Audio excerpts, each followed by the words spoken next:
السلام علیکم ورحمۃ اللہ وبرکاتہ۔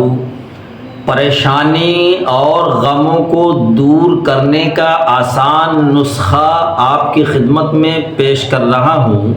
پریشانی اور غموں کو دور کرنے کا مسئلہ، بنیادی بات سمجھنے کا مقصد کیا ہے؟ بنیادی بات سمجھنے کا مقصد کیا ہے؟ عورتیں بجائے اس کے کہ بھاگتی پھریں ان عاملوں کے پاس اور کالے علم والوں کے پاس، جادو والوں کے پاس، اور اپنے ایمان سے بھی ہاتھ دھو بیٹھیں، اس سے بہتر یہ ہے کہ جب کبھی پریشانی آئے تو رب کریم کی طرف متوجہ ہو جاؤ، اللہ جل جلالہ ام نوالہ کے سامنے سربائے سجود ہو جاؤ، اس کے سامنے جھک جاؤ، اللہ رب العزت کے سامنے سجدہ کرو،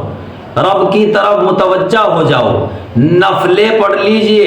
رب کریم کے سامنے سر سجدے میں ڈال کے دعائیں کر لیجئے، فریادیں کر لیجئے۔ آپ مانگیں گے تو پروردگار عطا فرمائیں گے۔ کیا نہیں دیکھتے ایک بچہ جو اپنی ماں سے کچھ پیسے مانگتا ہے اور ماں اسے کہتی ہے ہر وقت تجھے، ایک بچہ جو اپنی ماں سے پیسے مانگتا ہے اور ماں اسے کہتی ہے ہر وقت تجھے پیسے مانگنے کی عادت پڑی ہوئی ہے، لیکن وہ پھر بھی اسے دیتی ہے، پھر بھی ماں اسے دیتی ہے، کہتی ہے کہ ہر وقت تجھے پیسے مانگنے کی عادت ہے،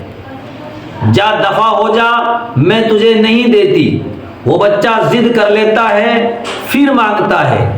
پھر ماں پیچھے ہٹا دیتی ہے، پھر وہ بچہ مانگتا ہے، حتیٰ کہ ماں غصے میں آ کر تھپڑ لگا دیتی ہے اور رونا شروع کر دیتا ہے، پھر ماں کے قریب آتا ہے، پھر ماں سے مانگتا ہے، ماں دیکھتی ہے ماں نے مارا بھی صحیح، رو بھی رہا ہے، پھر بھی میرے سینے سے لپٹ رہا ہے، ماں دیکھتی ہے میں نے بچے کو ڈانٹ بھی دیا، پیٹ بھی دیا، مار بھی دیا، لیکن پھر بھی کہیں نہیں جا رہا ہے، میرے ہی دروازے پہ ہے، میرے ہی سینے سے لپٹ رہا ہے۔ ماں کا غصہ اس کی رحمت میں بدل جاتا ہے، ماں کا غصہ اس کی رحمت میں بدل جاتا ہے، اور ماں اس کے کہنے سے بھی زیادہ چیزیں لے کر دیتی ہے۔ یہ معاملہ پروردگار کا ہے، اگر وہ کبھی بندے کے اوپر کوئی غم اور مصیبت بھیجتا ہے اور بندہ پھر بھی اس کے سامنے سجدہ ریز رہتا ہے، اس کے سامنے فریاد کرتا رہتا ہے، تو رب کریم فرماتے ہیں کہ میں بندہ خوشی میں بھی تیرا شکر، جب بندہ خوشی میں بھی شکر ادا کرتا ہے اور میں نے غم کے حالات میں بھی اللہ رب العزت کا شکر ادا کیا ہے، پھر بھی میری چوکٹ پکڑ لی، میرے یہیں پڑا رہتا ہے، میں اسے غم دیتا ہوں تب بھی میری چوکٹ کو نہیں چھوڑتا، میں اسے خوشی دیتا ہوں تب بھی میری چوکٹ کو نہیں چھوڑتا،